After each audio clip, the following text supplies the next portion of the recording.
అభివృద్ధి ప్రజా సంక్షేమం తెలంగాణ ప్రభుత్వ లక్ష్యమని మంత్రి తలసాని శ్రీనివాస్ యాదవ్ అన్నారు. అంబర్పేట నియోజకవర్గం బాగంబర్పేట డివిజన్ బీఆర్ఎస్ ఆత్మీయ సమావేశంలో ఆయన పాల్గొని ప్రసంగించారు.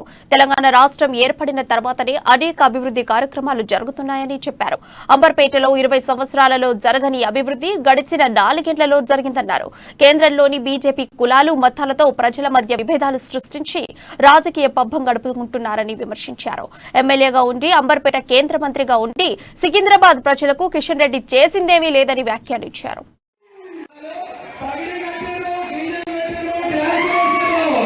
మాకు బొట్టు పెట్టుకున్నా కూడా వాడే నేర్పించినట్టు మనం గర్వంగాకపోతే ఏం చేయాలి? వీళ్ళప్పుడు చెప్పకపోతే ఎప్పుడు గుళ్ళకు పోలేదా? మాట్లాడుతుందంటే కులము మతము కుడి ఇవే మధ్యలో తీసుకొస్తారు. మనకి ఏంటంటే మన కడుపు, మన కుటుంబం ఎట్లా, మన పిల్లలు ఎట్లా, మన ఆకలి ఎట్లా, మన పోషణ ఎట్లా, మన భవిష్యత్ ఏంటని ముఖ్యమంత్రి గారు ఆలోచన చేస్తుంది. వాళ్ళకి పట్టు. రెండోది మీ అందరికీ కూడా మరి ముఖ్యమంత్రి గారు చెప్పిన ఒక మంచి కార్య వెంకటేష్ గారు అడగగానే మరి వారు యాక్సెప్ట్ చేసి మీరు మీటింగ్ లో కూడా చెప్పాలని చెప్పారు. మీకు ఏంటంటే చిన్న చిన్న వారు మీకు ఈ బాగంబర్పేట కానీ మరి